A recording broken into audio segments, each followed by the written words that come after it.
Sur cette parcelle dite 44 de la Chapelle-aux-Bois et d'un peu plus de 5 hectares ont été plantés au printemps dernier des chênes, des pins ainsi que des fruitiers, à l'endroit même où il y a encore une demi-douzaine d'années, l'épicéa régnait en maître.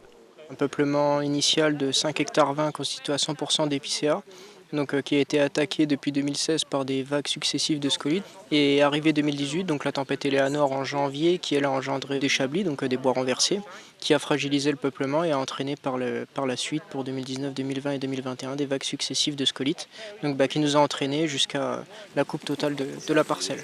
50 000 €, c'est le coût de cette expérimentation financée grâce à de la coupe de bois, des aides publiques et privées et un chèque de 10 000 € récolté lors du dernier forum Bois Construction. Ce mercredi est donc 6 mois après la plantation des diverses essences.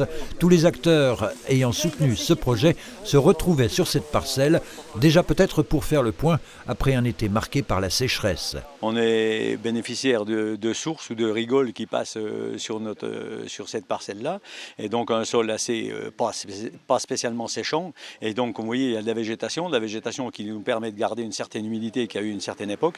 Et donc, on s'en sort pas trop mal dans les arbres piqués et en vie. 60% de chênes, 20% de pins sylvestres, 10% de pins de Salzmann, 5% de cormier, 5% de poirier, de façon à implanter vraiment une matrice, une mosaïque sur l'ensemble de la parcelle.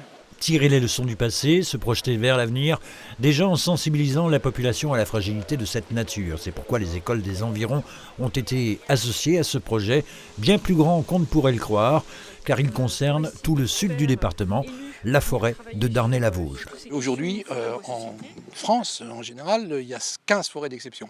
Nous, on a pour objectif et pour ambition de devenir la 16e forêt d'exception.